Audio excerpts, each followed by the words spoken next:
తెలంగాణలో బీఆర్ఎస్ ను కేంద్రంలో బీజేపీని గద్దెదించి తీరుతామన్నారు రాహుల్ గాంధీ. పాలమూరు ప్రజాబేరి సభ వేదికగా ప్రత్యర్థి పార్టీలపై విరుచుకుపడ్డారు. తెలంగాణలో అవినీతి పెరిగిపోయిందన్నారు. బీఆర్ఎస్ బీజేపీకి మద్దతుగా నిలుస్తుందని, ఎంఐఎం సాయం చేస్తుందని ఆరోపించారు. ప్రజా పాలన రావాలంటే కాంగ్రెస్ అధికారంలోకి రావాలన్నారు. हमारा रिश्ता राजनीतिक नहीं है, पारिवारिक रिश्ता है। इसीलिए अगर बहन नहीं आ पाई तो मैं आ गया। तेलंगाना में मेरी बहन ने कमिटमेंट दिया है और अगर वो नहीं पूरा कर पा रही है तो तेलंगाना जाना सीईसी मीटिंग से जरूरी है।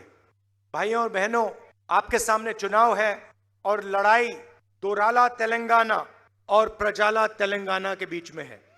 एक तरफ आपके चीफ मिनिस्टर, उनका परिवार, और दूसरी तरफ तेलंगाना की जनता, माताएं, बहनें, बेरोजगार युवा। सबसे बड़ा धोखा कलेश्वरम प्रोजेक्ट का धोखा। बीजेपी बीआरएस ने तेलंगाना की जनता से 1 लाख करोड़ रुपया लूटा है और 1 लाख करोड़ रुपए आपके चीफ मिनिस्टर ने तेलंगाना की गरीब जनता से, किसानों से, मजदूरों से चोरी किया है।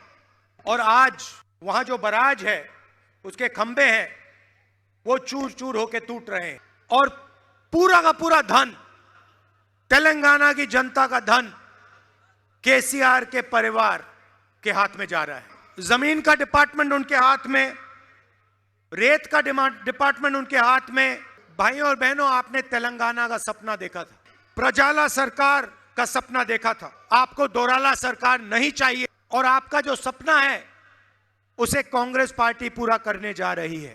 बीआरएस, बीजेपी और एमआईएम एक साथ काम कर रहे हैं। लोकसभा में बीजेपी की पूरी मदद आपके चीफ मिनिस्टर करते हैं। विपक्ष के सारे चीफ मिनिस्टर्स पर CBI, ED, income tax department के केसेस हैं। के चीफ मिनिस्टर पर ना कोई सीबीआई का केस, ना ईडी का केस, ना विजिलेंस, ना इनकम टैक्स। ये मिलके काम करते हैं और इनका लक्ष्य है कि कांग्रेस पार्टी तेलंगाना में चुनाव ना जीते।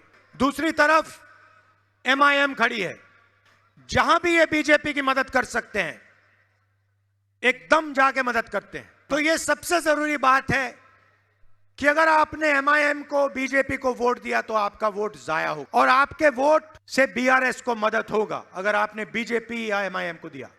बीआरएस से हम यहां लड़ रहे हैं, बीजेपी से हम बाकी देश, और पहले हम बीजेपी को यहां हराएंगे और फिर जाके दिल्ली में 2024 में वहां पे बीजेपी को हराएंगे सरकार से। पैसा चीफ मिनिस्टर के साथ, सरकार चीफ मिनिस्टर के साथ, मीडिया चीफ मिनिस्टर के साथ, सच्चाई तेलंगाना के जनता के साथ, कांग्रेस पार्टी के साथ। हमारे यहां कार्यकर्ता आए हैं। मैं आपको कहना चाहता हूं, आप बब्बर शेर हो, आपको किसी से नहीं डरना। मैं जानता हूं इन लोगों ने आपको तंग किया, मारा, दबाया, मगर अब आपका समय आने वाला है और कांग्रेस पार्टी का कार्यकर्ता और तेलंगाना की जनता मिलकर एक साथ प्रजाला सरकार बनाने जा रही है।